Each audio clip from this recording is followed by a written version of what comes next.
it's time for our Donuts and Development. My name is Carl Dyke. I'd like to welcome everybody here to the boardroom of our Tri-City Business Center. I gotta make sure I get the names right. Tri-City Business Center boardroom.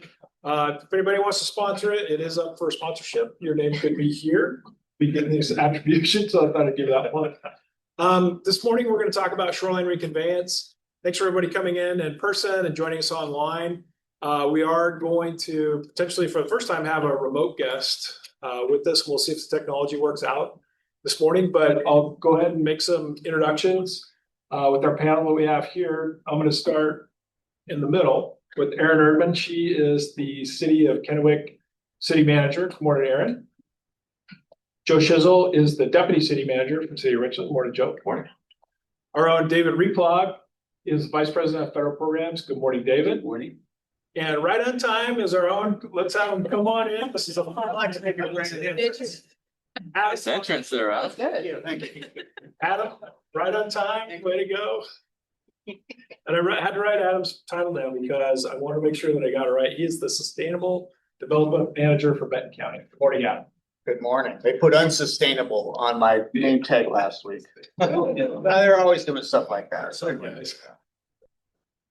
All right, well, this is a topic that has a long and deep history of shoreline reconveyance. And so we're excited for the panel discussion this morning.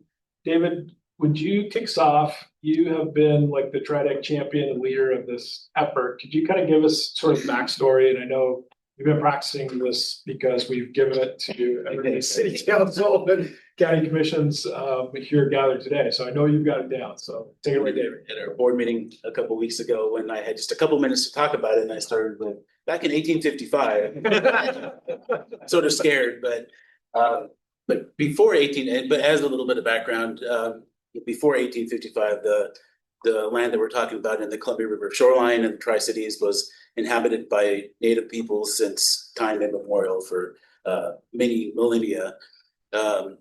But then in 1855, treaties were signed between the United States government and the tribes here in this region. The Benton County side of the shoreline was ceded by the Confederated Tribes of the Umatilla Indian Reservation, or the CTUIR, and the Franklin County side was ceded by the Yakama Nation, or the Confederated Tribes and Bands of the Yakama Nation. And up until that time, there was we've learned from them that this was where they would do a lot of hunting, fishing. There were a lot of village sites that, I think the weather in the Tri-City Mid-Columbia region was very mild compared to other parts of the region, especially in the wintertime. So it's a long, rich history. It's where Kennewick Man, or the Ancient One, was found in the 90s. So a long, deep history of Native people around the shoreline. Following the treaties of 1855 and over the next 80 or 90 years, much of the shoreline in the Tri-City area went into private ownership. There were farms, ranches, homes, that sort of thing. And a lot of folks might remember or having heard stories about the massive floods that took place in the Pacific Northwest in the 1940s and 1950s. A lot of folks may have heard of a town called Vanport that was just completely destroyed during those floods in that time period. But those floods also inundated the Columbia River shoreline here in the Tri-City area, and those farms, ranches, and everything else was largely destroyed. And so the Army Corps of Engineers at the time did what the Army Corps of Engineers is a real expert at. They came in and installed flood control infrastructure like the levees that we see all along the shoreline. They purchased, or maybe in some cases condemned, all of the shoreline as well, and took ownership of it. And again, I think for the right purpose at the time. The community was a lot smaller than it is now. Probably had no ability of its own at that time to really manage that kind of devastation or to install that kind of a flood control infrastructure. So there was a good reason for the Corps to do that and to have ownership at that time. But since then, in the 50, 60 years that transpired since then, numerous dams were constructed on the Columbia River, both above or upstream and downstream of the Tri-Cities, therefore significantly reducing, almost really minimizing the risk of floods. But also, there were a number of kind of events that took place in the community that made it began to kind of recognize, make it apparent that there's maybe some advantages to local ownership of the shoreline again. One of those is that the Corps just has never had the resources to actively manage the shoreline in the Tri-Cities. All of the parks, whether it's Columbia Park, Tijuana Park, Leslie Groves Park, forgetting that, what's the name? Two Rivers Park in near Findlay. They're all managed by the local governments through long-term leases with the Corps. But back in the 80s, Columbia Park was being leased by Benton County at the time, and Benton County didn't have the resources to keep managing it. They went back to the Corps and said, hey, we're in trouble here. We don't really know what to do. And the Corps said, well, we don't have the resources either. And so either you guys got to figure something out or we're going to padlock the park. We're just going to have to shut down Columbia Park. At that time, the city of Kennewick stepped in and said, well, this is just too much of a resource for our community. We can't just have it padlocked. So we'll take over the lease. A gentleman named Brad Fisher was the mayor of Kennewick at that time. And that incident really kind of stuck with him, and it kind of began a conversation about, again, is the Corps' ownership really the best way to manage the shoreline at this time, now that the circumstances have changed significantly? That ultimately led to what's called the Water Resources Development Act, or the WRDA bill, in 1995. It's called fiscal year 1996 WRDA bill, included some language that former Congressman Doc Hastings got included that authorized the Army Corps to transfer the shoreline land to the local governments. But it also would require doing the full National Environmental Protection Act and all the other federal regulatory processes first. And then really not a whole lot changed again for another 20 years or so. By the mid-2010s, 2015, 2016 time period, the city of Kennewick decided they did want to pursue transfer of 72 acres of land at Columbia Park through that existing process. And today, 10 years later, and about $1 million later, it's still not transferred, and that's just 72 acres. And although I don't think there's any malintent by anybody involved, just we know that through the existing process, it's just not feasible to transfer ownership to the local governments. We talk about 72 acres and $1 million in 10 years. Extrapolate that across the entire shoreline, we're talking about centuries probably, and tens of millions of dollars, if not more. And also around that time in the mid-2010s, then former Mayor Brad Fisher, along with former Congressman Doc Hastings and my predecessor at TRIDEC, Gary Peterson, began, and then also the mayor of Kennewick at the time, Steve Young, kind of began having a larger conversation about, well, is there a way that we can work with new Congressman Newhouse to include some language in what was called the National Defense Authorization Act, or NDAA, that would just direct the Corps to transfer all the land and not do the federal regulatory process first, just 2 or 3 sentences. It was kind of fresh on the heels of kind of similar legislation that Congressman Hastings got passed near the end of his term that transferred some Hanford land first to TRIDEC and then to the local governments. And so kind of building on that momentum. But ultimately, about the time that now not new Carl, but Carl Dye came on board, we sort of decided to kind of recalibrate the process, and to some degree kind of go back to square one in terms of I think some of the local governments were a little bit concerned about taking ownership of all the flood control infrastructure, but also we really wanted to do this in a way that involved and included the tribes as partners in the effort. And so we kicked off, and Tracy, maybe if we could go to the first slide at this point. We don't have a whole lot of slides, but it kind of speaks to the creation of what we call the Shoreline Reconveyance Working Group. And the Shoreline Reconveyance Working Group was, I think our first meeting was at the CTUIR's headquarters in early 2021, right after we were able to start meeting in person again after COVID, and began kind of having the discussion.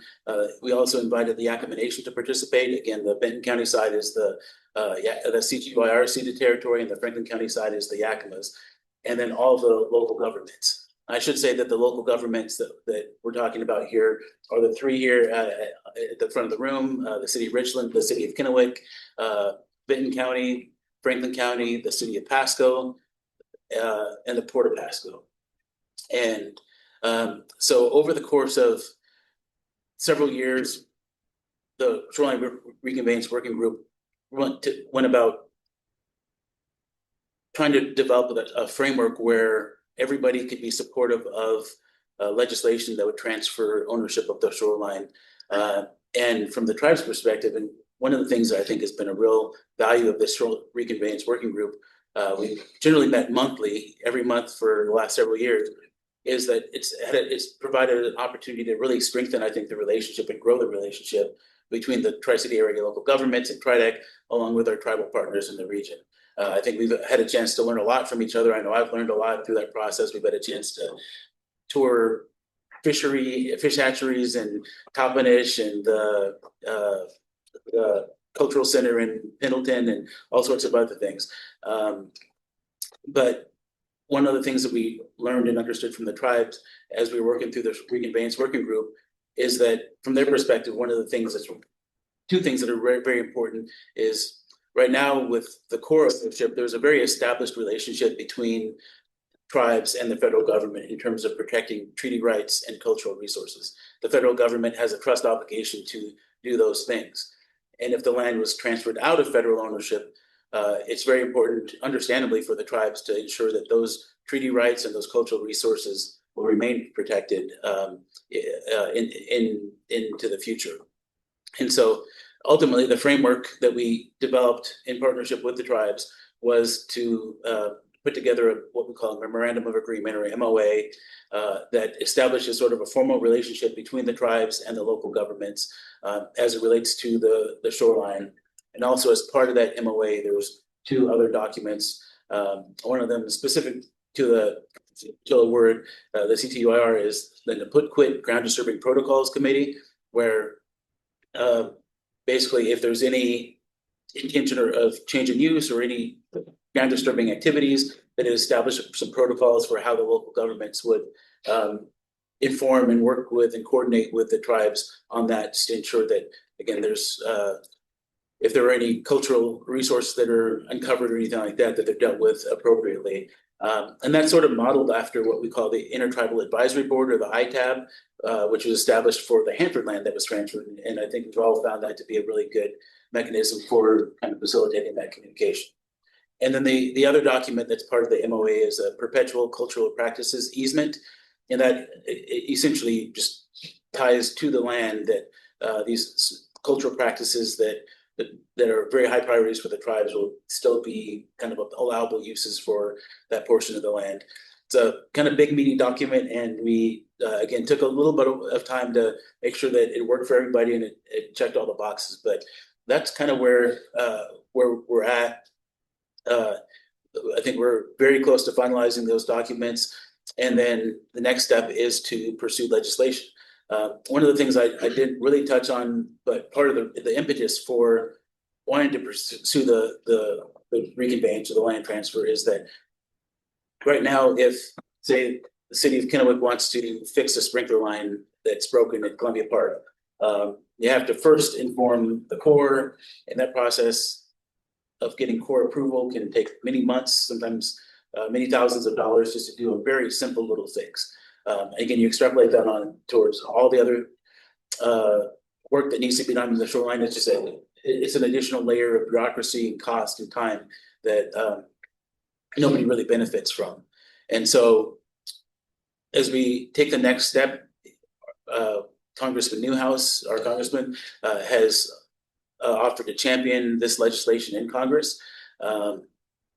He said from the beginning that it's super important that the local governments work in partnership with the tribes and come to him with an approach that everybody is on board with.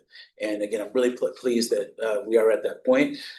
We've also had positive conversations with both Senator Murray and Senator Cantwell's offices, beginning to have conversations with some of the other congressional committees that could be relevant as we try to work this process through Congress.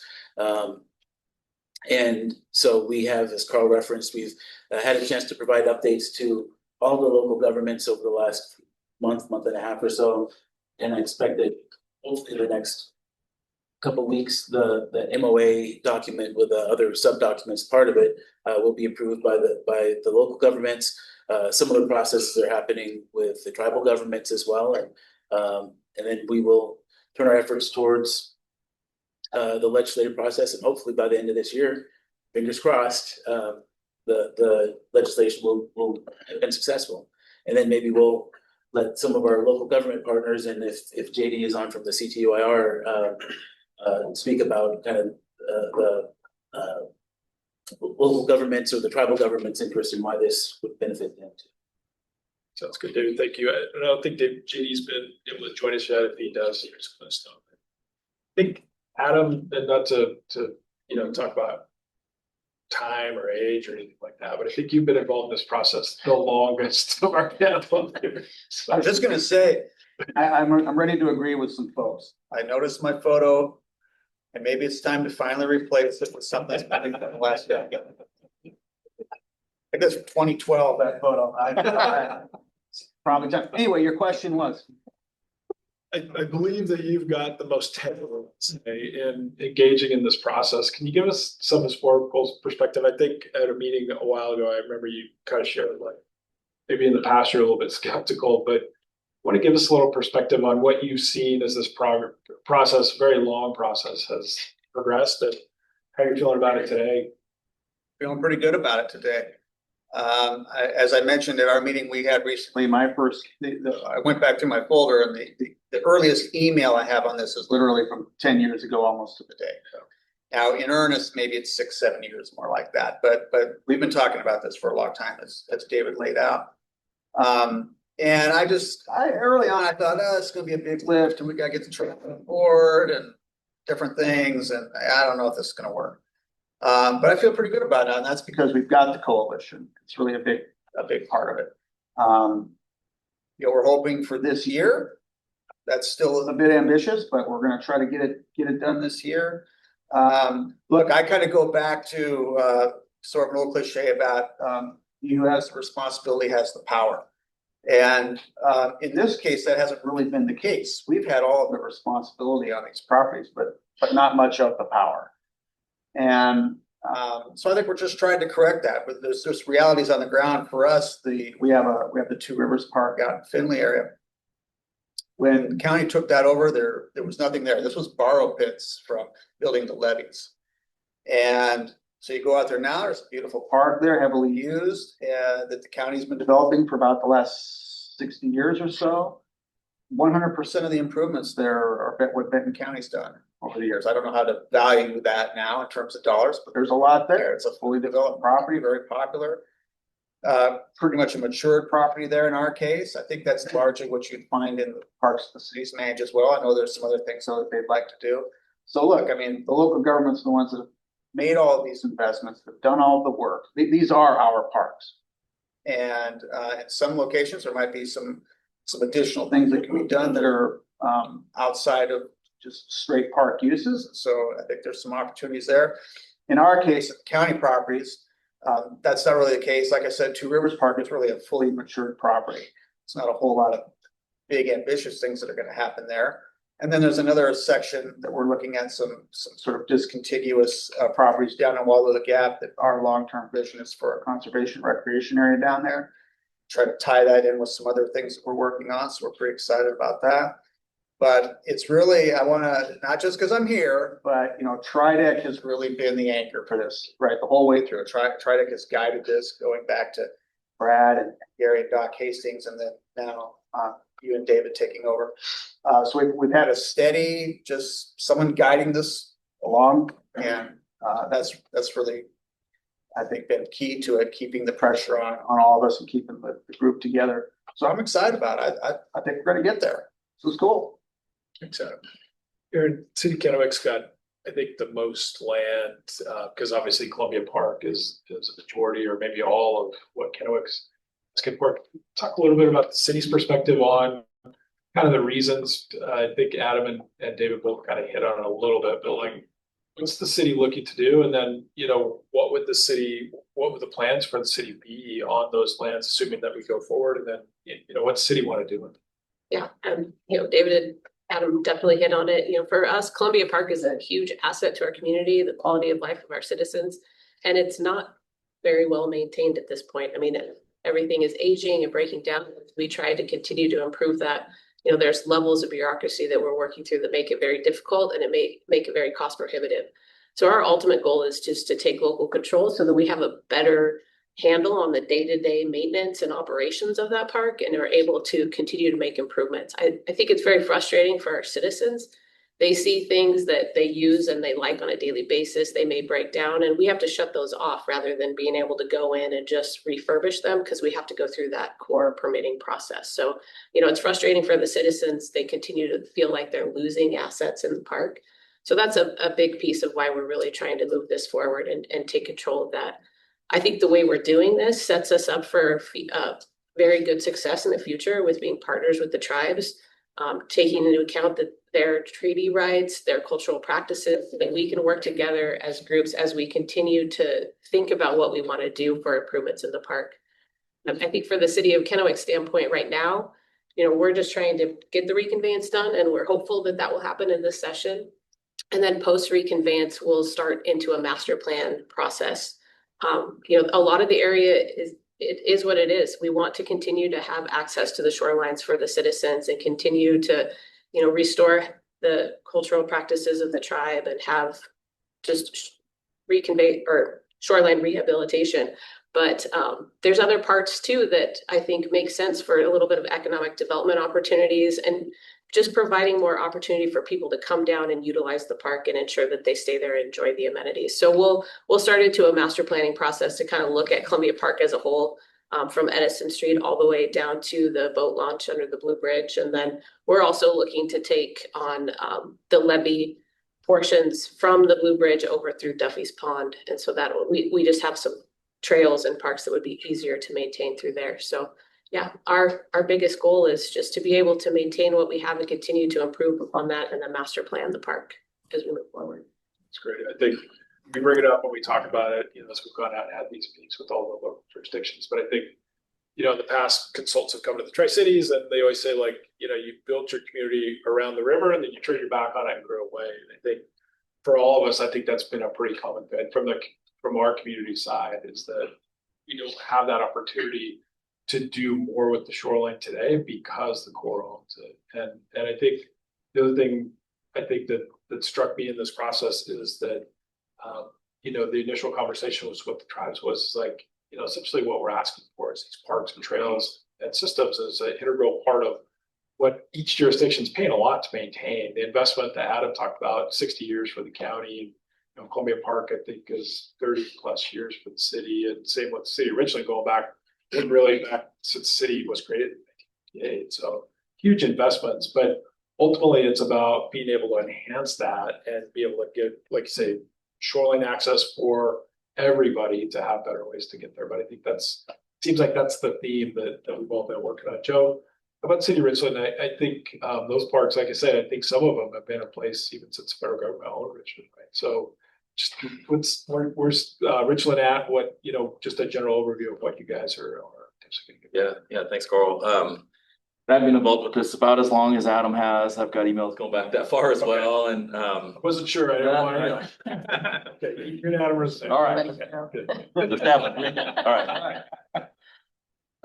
And you know, that first iteration that came forward, you know, wasn't quite right for the cities because it you know, that option had the cities, the local governments taking on all the flood control responsibility as well. And as we thought about that, you know, it didn't make a lot of sense for us to take on levees and pumps and drainage structures, because the Corps just does such a nice job at that. So it's you know, it's a process that has evolved over time, and I think all of us are looking to exclude all of those features, again, because the Corps is really great at that work. So in Richland, when as this started to evolve, we came forward with a pretty light touch because as we had community meetings through all of the cities, they were, I would say, sparsely attended in Kennewick and in Pasco, but the Richland meeting filled up the Shiloh ballroom, and there was hundreds of people there that expressed to us their strong opinion on what Richland's approach should be, and that it should be a light touch because our shoreline is so beloved by the community. And so our initial list of properties in the draft legislation was pretty small. It was Columbia Park West on the downstream side where we share a boundary with the City of Kennewick, where we have an existing long-range master plan for that area that calls out more uses like museums and cultural institutions, sort of like more of the reach kind of use. We had a little swath of property providing an additional connection into Columbia Park South, extending Carrier Road under the causeway, and then a blanket request for all unnecessary flowage easements that the Corps maintains in Richland. When Richland was acquired by the United States, in order to address flood risk, they recorded pretty expansive flood flowage easements over large tracts of property. And so there's a number of properties that are still encumbered with those flowage easements, and it hampers development. So that was our third request, was to relinquish those flowage easements that are no longer necessary because they're on the shore side of the existing levee system, and they recorded those prior to levees being constructed. So pretty light touch in response to that citizen feedback. We've since had an opportunity, since many years have passed since council has discussed that, to revisit that question, and our current council is interested in expanding the list of properties that's in the request, while also recognizing that community feedback we received. So it's likely that properties such as Leslie Groves Park on the north end of town will be included in the legislation, but we'll couple that with recording conservation easements on the top of that property, conveying to the citizens that places like Leslie Groves Park will always remain a park. Sure. And so they'll be protected. And that's really a tool that we can use to effectively manage that property without sort of having somebody in the middle. So Richland has had a very long-standing relationship with the Confederated Tribes of Umatilla Indian Reservation. We have a government-to-government relationship with their sovereign nation. We've had that for probably 20 years or so. And then I have a peer basically on speed dial when things come up. Hey, this thing came up, and we work through it. And we have found over that period of time that we can have a more effective working relationship by having this legitimate trust relationship between the two governments, rather than having to work that relationship through the United States. And that's been really effective for us. In fact, I just recently picked up a mortar and pestle off auction. It's sitting on my desk, and I'll be providing that back to the CTUIR so that they could use that in their educational programs. And so we sort of watch out for one another, and that has helped build a really strong relationship. Carl, if I could, one of the things that has been referenced, but I think it's important to note that back in the napkin math, we estimate that the local governments today are spending about $2 million a year to maintain this core owned land in the shoreline, and have been doing that for many decades now. And so that just, again, kind of going back to this concept of if we have the responsibility, let's have the power, let's take ownership of it. And frankly, I think there might be some opportunities when you remove that additional layer of bureaucracy and time and expense that could save the local governments some cost just for maintenance and operations of the park. A couple other things I wanted to touch on too is that we've heard a little bit about the flood control infrastructure, and what we're asking for in the draft legislation is that the land would be transferred above what's called the ordinary high water mark, which is sort of a core term for kind of where the floodplain starts, I believe. Like anything above that would be transferred, but anything below that, and in most cases, the flood control infrastructure would stay in the ownership of the Corps. They are the nation's experts in waterways, and so it just makes a lot of sense from that perspective for them to continue to have that ownership.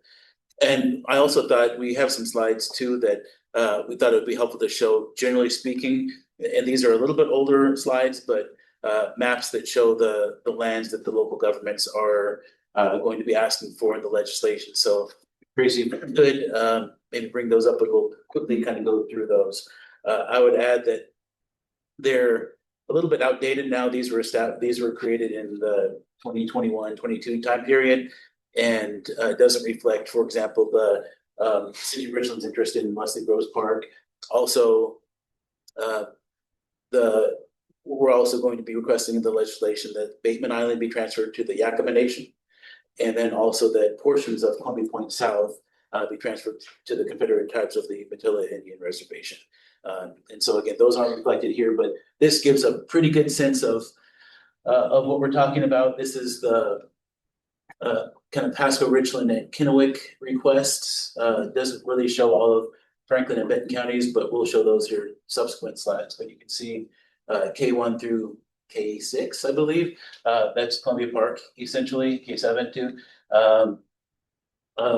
And then the swath near the Breach Museum that Joe referenced, that's in the Richland city limits. And the other parcel around Columbia Point South. On the Benton County side, on the Franklin County side, you can see that Chihuahua Wade Park, there's another kind of flowage easement a ways upstream or inland from the river that the city of Pasco is requesting. And then there's a little kind of pink sliver there. That's what the Port of Pasco was requesting. There's a wharf there, and they would like to have ownership of that, so to enable more kind of commercial in that area. If we can go to the next slide, please.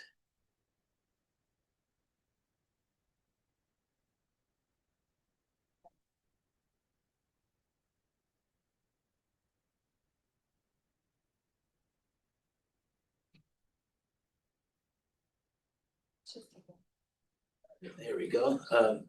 And so this is more of what Franklin County has requested.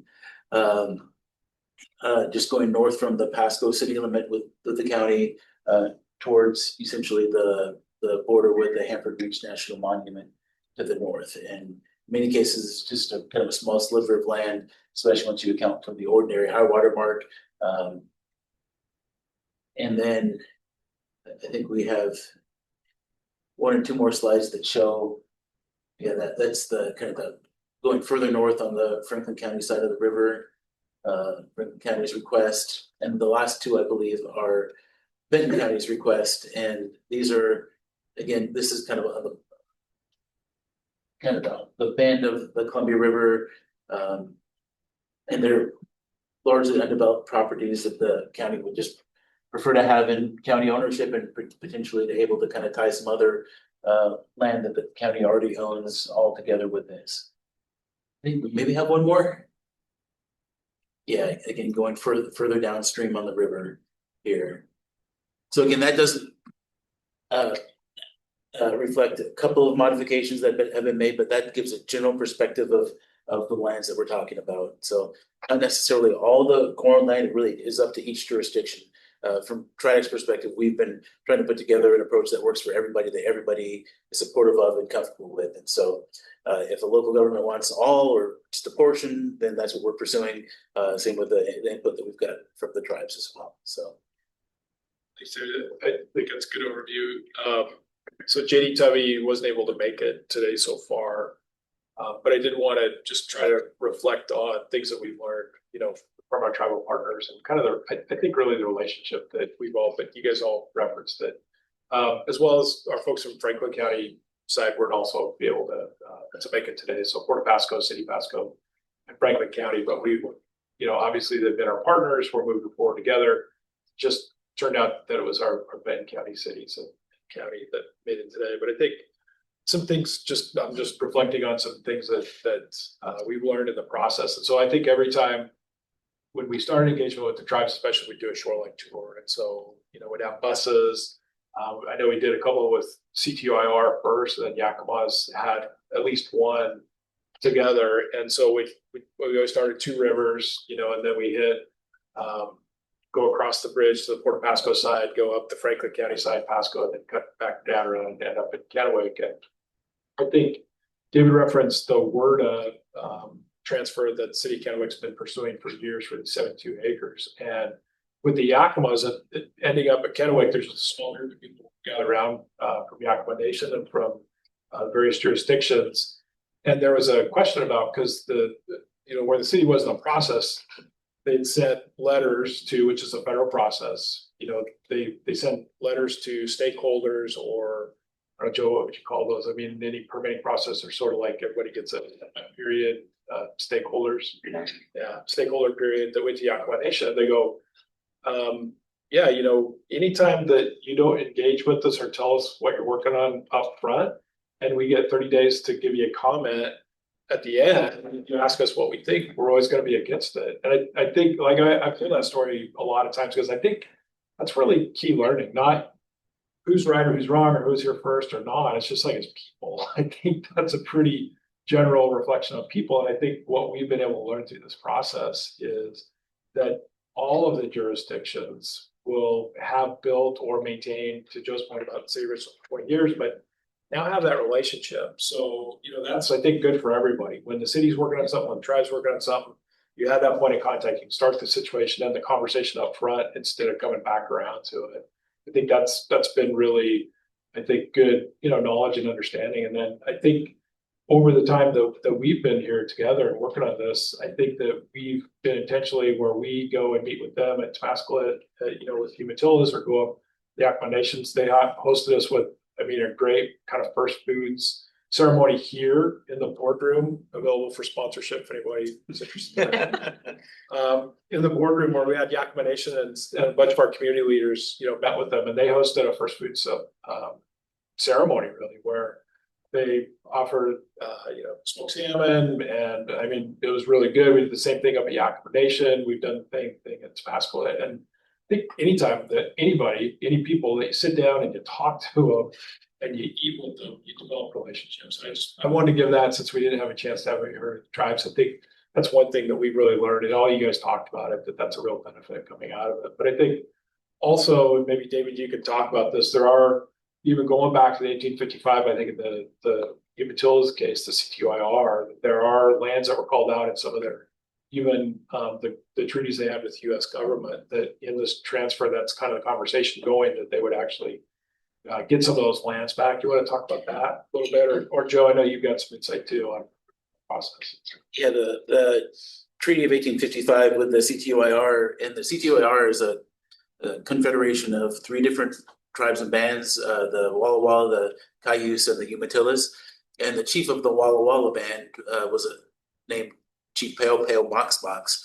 And the treaty identified, I believe, 5 acres of land in what's now Columbia Point South that was to be transferred or provided to him through the treaty. And as we understand it, he was killed at some point before the treaty was ratified by Congress, and that was able, the transfer of ownership was able to happen. So I think that's part of what the CTUIR is interested in, and it's this now 160, 70 something year old kind of commitment that was never fully fulfilled.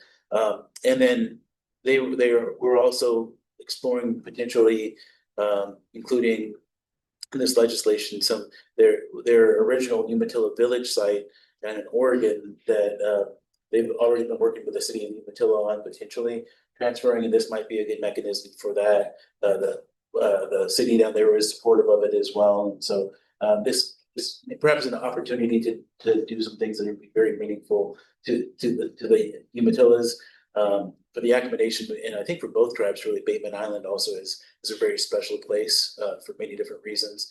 Also, I think pretty rife with cultural resources and things like that too. So again, this is kind of a really good opportunity to, because one of the things I think we already kind of inherently knew it, but it's become more apparent is that sometimes we've kind of fallen into the habit of maybe thinking that these are folks who live in Toppenish or in Pendleton and they're not really part of our community.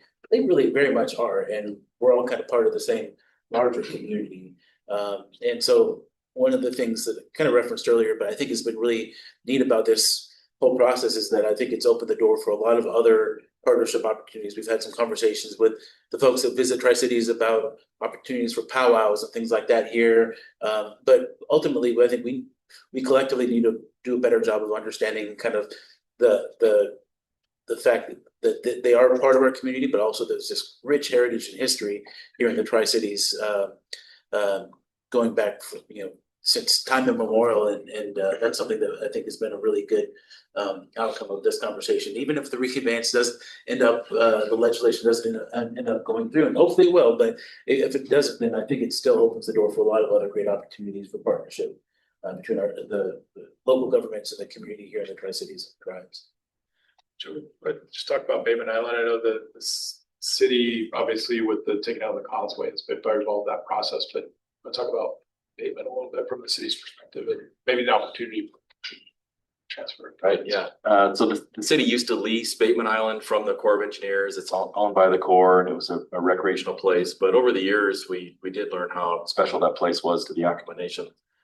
And so they were our partner as we worked through this breach of the causeway that provided access out to Bateman Island.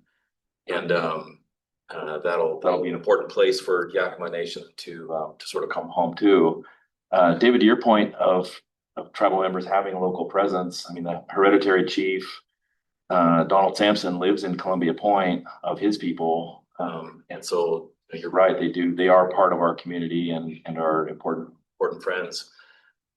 It's interesting to think about the expectation that the local governments are taking on during this process, because there's a treaty relationship between the United States and the tribes, and from a tribal perspective, they're sort of potentially taking a step back in preservation of those treaty rights.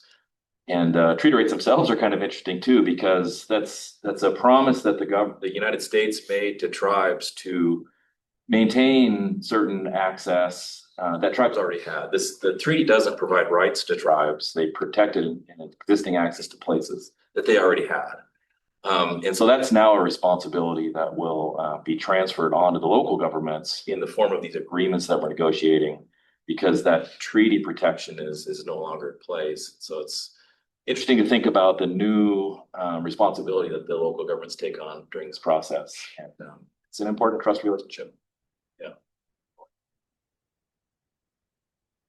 So we're up for questions. I'm thinking of anything that we haven't really hit on. Maybe one other thing I would add is, as we work through the legislative process, what we're asking for is, we kind of spoke to how the existing authority and having to do the National Environmental Policy Act work ahead of time is just not workable for the entire shoreline. In 10 years, $10 million plus for just 72 acres. But that doesn't mean that in the future that there would be no a process for determining suitability of any sort of change in use on the shoreline. Okay. So if it's transferred out of shoreline of federal ownership, then it would essentially become local government land or tribal government land and be subject to the normal process that any sort of project would go through, that which includes the State Environmental Policy Act. We are still, as part of kind of the arrangement that we've made with the tribes, we would still do the National Historical Preservation Act, Section 106, kind of light cultural resource survey before transfer, but then there would still be more robust cultural resource surveys and all the other kind of things that entail any sort of development in non-federal land would still happen. So we're not throwing by any means all that out the window or implying that that is not important. It still is, but it would just be done at the state level rather than at the federal level. Well, for each of the jurisdictions, so the cities or counties would now take title or possession of this land. And so now it's just like any other land or park or property that each jurisdiction would own, right? So any change in use, any change in city or county's comprehensive plan and zoning and everything else has to go through public process, right? I think that's an important thing. I think sometimes people are afraid like, oh, then, I can't go to the park or I can't do these things. But I think from each jurisdiction's part, Garen, you want to talk about that? Because I think it's important to point out, like the cities have these public processes that will still be in place. Yeah, and that's part of why we would go down the master planning process, because that would be a big public involvement process. It would take, a lot of public input, looking at different ideas and what the community wants to see in the park and what access they would like to preserve. And then as we get closer to any project, that would then also go through another public review process. Should we do some sort of improvement? We still have the SEPA process to go on top of that. And then we do have the government to government relationship with the tribes. So we'll be meeting with them frequently. The way we've set it up with going through the WRDA process right now is we meet with them every year. We lay out kind of what our plan is for maintenance of the park, for anything that we're planning to improve in the park. And so we'll continue to have those relationships. So having those conversations up front with the tribe and then going out to get public input is all a big piece of the process. So, Adam, maybe right before we go to questions, I gotta jump the gun. Do you want to talk a little bit about what the county might be potentially looking at the Willow Gap area? Like as far as you talked about kind of a conservation or recreation general area, you want to talk about, I mean, we have pictures and stuff, it's pretty scenic, but you want to talk about kind of what you and the county might envision someday, that these lands would build on down there. Yeah, so I think the county's three requests, I don't know how clear it was in the maps, but there's sort of three separate areas that we're looking at. So one of them we talked about, Two Rivers Park, that's a fully developed park. And then upstream of that's a property, we call it Verbena, just because of where it's located at the intersection of Verbena, I think 3rd Street, just outside of Kennewick. And that's just a bare, flat parcel. And the other one is at the far end down in Wallula Gap. I think that's a place that could be interesting to a lot of folks over time. So the county already owns 5 discontiguous parcels down there. Now we're talking about cliffs and talus slopes and this sort of thing. These are pretty inaccessible. And then we purchased a 60-acre parcel at the end of Ayers Road. So that's sort of the access point. These parcels, the 401 parcels, will sort of continue to fill in and start to connect that area. There's still some more work that would need to be done to sort of realize the vision, which is for a larger, more publicly accessible conservation and recreation use area down there. I think it's kind of a legacy project and something that could be really attractive for folks.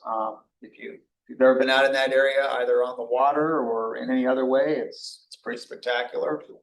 And so this is a real long-term play, but bringing in these core properties, I mean, it functionally doesn't change anything because it's either going to be the county's property or it's going to be the Corps' public land either way. But just sort of uniting all of this under one house, I think is sort of what we'd like to do. And we've mentioned to the Umatillas that we're open to a co-management conversation with them out down there. Long way to go on this. It's not just reconveyance. There's a few other sort of acquisitions we would need to make to bring this into being. But our commissioners have had this as a long-term vision for a long time. Something the county would like to do. And we've taken a few little steps toward it. So I think this could be a really outstanding area and an attraction for the area. There's just a landscape out there that's not really otherwise accessible within 50 miles, 100 miles of Tri-Cities. And so I'm pretty excited about it, but it's a slow march, but to stay tuned. It's awesome. I think with the national park around the Ice Age floods is kind of, they just came out with a video, David and I were looking at the other day, but I think just think of that in context of Wallula Gap, right? Like Wallula Gap's ground zero for that. That was the bottleneck that kind of like created the basin and kind of created all our soils stuff that we talked about that some other time. I think it's the county's vision is really cool. Yeah. Out there. Let's open it up to our folks here in the audience, or if you have a question online, you can put it either if you're on Zoom. I guess Zoom's the only way you're watching it. If you're on Facebook, I think you can put it in the comments. We'll see if there's anything online. But are there any questions from the audience here today that we haven't covered yet, or just in general? I don't have a question, Carl, but just a comment. This is significant. This is really, really important stuff. And I think you alluded to it earlier. One of the destination's most significant features is its riverfront, and for us to have a little more control over that, it's game changer for the destination. So congratulations on the effort, and those of you that've been around it a long time, keep it up. Don't give up at the end here. Thanks, Kevin. And for attribution, if you're online, that's Kevin Lewis. I'm Ellen McGinnis with the Richland Yacht Club, and just a question: are there any plans going forward of putting any moorage back onto the river? We just lost 106 slips last year, and it was significant, kind of significantly hit. I'm also a member of the recreational boaters of Washington State, and we do a lot of, in conjunction with conservation of our shorelines and making sure that our riverways are kept clean, and our boating populace is educated along the process to make sure that we're being responsible in our activities as well. Are there any plans as part of this potential master plan that will bring any of that back into focus. We're at a 3-year waiting list right now for a single slip. And people just stand in line and just wait, but we know that recreational boating on the Columbia is just a huge part of our lifestyle. So that's my question. Is there any proposal or future plan with? From the city of Kennewick side, we haven't explored that. We don't really have any areas along our shoreline that would really lend to being able to have a marina other than what's already existing on the island. But that's not something that we have studied in depth at this point either. I think that would be part of the conversation. We are looking to replace the docks and stuff at the Columbia Marina, East Columbia Marina. That work will start actually in the next month. So we're looking at rehabilitating what we currently have on the ground, but we haven't had discussions of anything more at this point. It's a great question. That was one of the impacts of the Bateman Island Causeway project. So every project has pros and cons. That was one of the cons, is losing, those slips at the private marina. The city's public launch will remain in place. And it could seasonally be affected by Yakama River currents during the spring runoff. I will say that the city of Richland's current parks master plan is underway right now. It's our 10-year plan. And I believe there's probably still opportunity to comment if you haven't provided feedback in this regard. The city's open to considering those kinds of proposals. We aren't currently planning to fund a marina, but there's a couple spots that might work in Richland. It's a conversation that should be a little broader and include our port friends, and we are represented here by Commissioner Bill O'Neill from the Port of Benton. And so I think our port districts would play an important part in that conversation.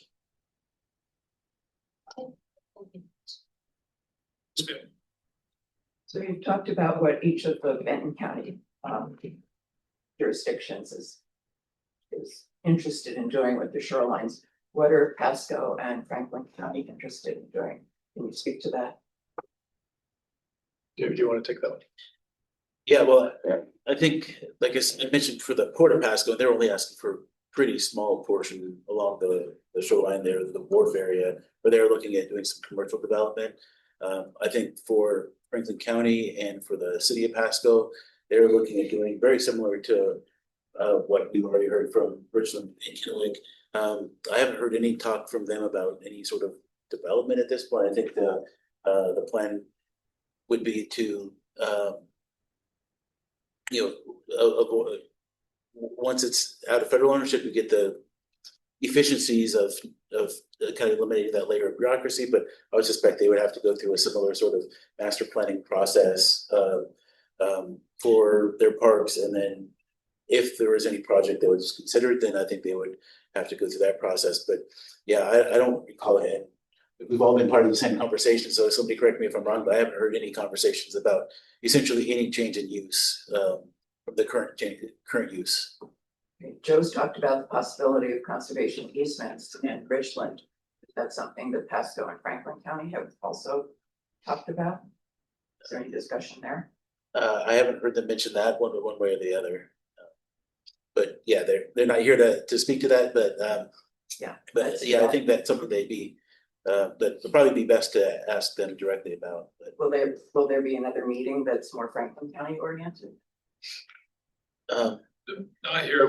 This one we just put together, and who was available on this date, we just put this together. But each city will have to follow all the public meeting laws for any accepting the property, signing agreements with the tribes, signing agreements with the federal government, going through a comprehensive plan, zone change, zoning, comprehensive planning, SEPA requirements, and cultural resources. So they don't have to meet full boat of all the federal and state requirements under each of their jurisdictions to even accept the land. And so they'll have to give notice for each of those. And so I think the best thing we can say is on their website, they have to post all their public meetings. And that would be the best way to stay in touch with it. Try to act as the facilitator. So we're excited to be able to really, that's our mission, is to try to bring all the jurisdictions to work on big projects like this together with all of our partners. But then for each individual land use, that's the decision of each jurisdiction, who is governed by city councils and county commissions and port commissions that are freely elected. But that process would take place after reconveyance. That's right. Yeah, that's right. I think in the legislation, there is some very general language around, what would the projected uses be?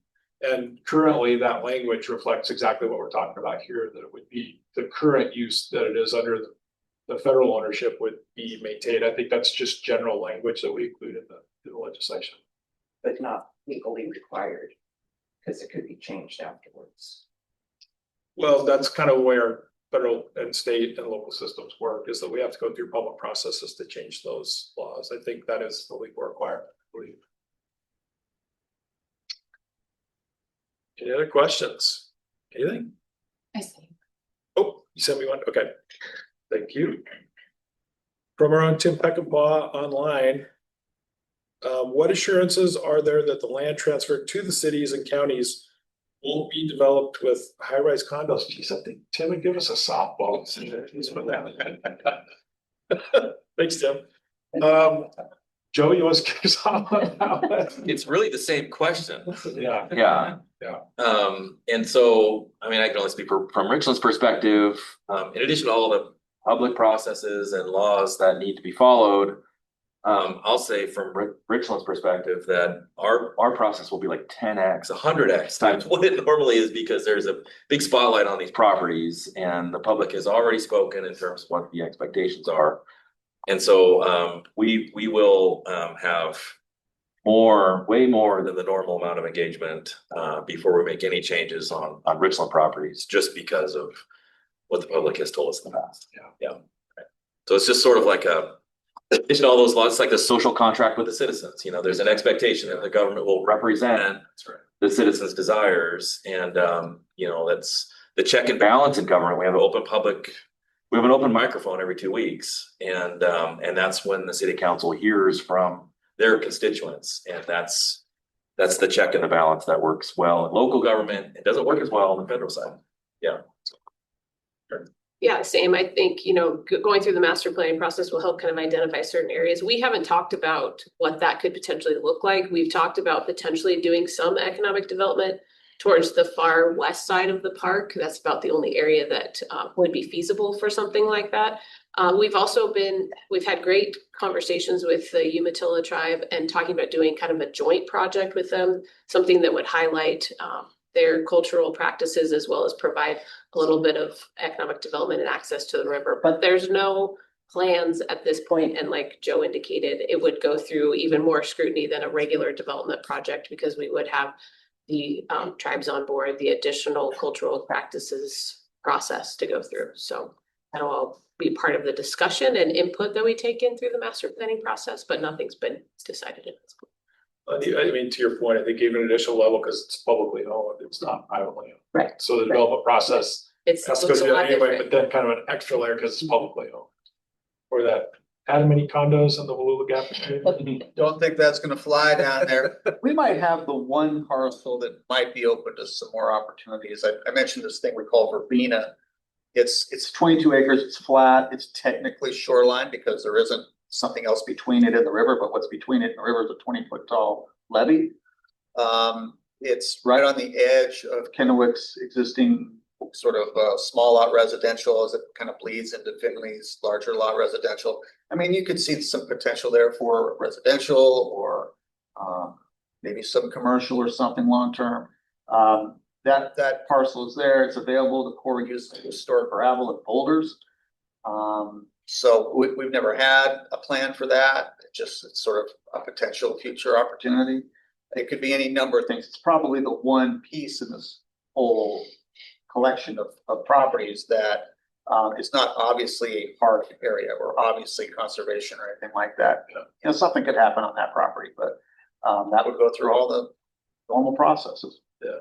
Well, I'm just thinking out loud. This is just my opinion only, but I mean, where you're right up against the city, what infrastructure is there? It seems like a city, if there was a development there in the future, there would be infrastructure that would have to come out. If that happened, then you'd have to modify the urban growth area plan, and the city might look at annexing. I mean, like, I'm just talking out loud, like, for development to occur there, whether it stayed in the county or it went to the city as far as the jurisdiction level and the ownership, again, a lot of public processes to go through that phase. Yeah. On the infrastructure side, funding, it's like, I'm just thinking of economic development, like, first things we talk about is infrastructure, how do we get services out there, so, it's great. We got about 3 minutes. I would do closing remarks. Usually we run over, so this has been, you guys are just right on time. Adam kind of let us off, but just showing up right on time. Aaron, you want to go first? How about some closing remarks, or just, what do you want to leave us with? Yeah, I think, I haven't been part of this process as long as my esteemed colleagues up here, but it's been about 1.5 years, and to me, it's been a great process. It's been a great learning curve. I think the way we've gone about this has really built great relationships. I know from the City of Kennewick standpoint, we've had multiple meetings with the tribes, which it's really helped us learn where they're coming from, what their ideas are, and kind of benefits to a partnership, which has helped through this process. Bringing everybody together to do this as a group has also been, I think, a really good fit for this. We're close to the finish line, and I think this will just be a huge opportunity for the Tri-Cities areas to have more local control of our shorelines so that we can continue to maintain that access for our community. I think it's just, it will be a big piece of, it'll be a big accomplishment. We can get through this. That's right. Well, and I think maybe when you were hired, you referenced that city council said like, hey, if you get this done, like there's a big, maybe reward. Yeah, when I did my interview with our city council, they're like, if you can make this happen, we'll put a statue of you in the park. I said, I don't need a statue. So it was an indication on day one that this was definitely a priority for the city of Kennewick. Adam, you want to close us out before we go to Well, Joe? Any statues in your future? I've been wanting one. Yeah. It's sort of been the theme of the last hour. I think Aaron just captured it. Regardless of what happens to the deeds of title on these properties, I think some important relationships have been built and furthered specifically with the tribes. And so I think that's gonna be the big dividend out of this. Obviously, we want the reconveyance process to be concluded, but I feel really good about the MOAs that we're working on and just these other things. Richland and the Port of Kennewick have been a little farther ahead on this over the years, but I think the rest of us are catching up on these relationships. And so whatever happens with reconveyance, that will be a big victory that's come out of 10 years of working on this. So that's kind of what I leave with. Yeah, exactly. Joe. Ditto on relationships. We want to be responsive to the community needs. And then we're looking forward to more effective maintenance of the properties. And you mentioned sprinklers. Like we received a stop work order one time for driving, and we had some dead branches on a tree that was overhanging a trail. And we drove a truck in there through the dusty Tri-City soil. We made tire tracks in the dust, and we were issued a stop work order for making tire tracks in the dust. But we were trying to maintain a broken branch that was overhanging the trail. And so it's that kind of thing. We all have those examples where we want to effectively manage these properties for the safety of the public and to manage the public interest. So we're hopeful for that. Yeah. David, sorry. It looks like we're over, so. Quadruple ditto on the relationship. Okay. Well, thanks everybody for joining us in person. Thanks for joining us online. We'll have our next Donuts and Development on the second Tuesday next month. And next month, we're going to do kind of a recap of Tridec's progress to date, and then looking forward to what we're working on with all of our partners, many of whom are sitting here with us today for 2026. So thanks, everybody. Have a good day.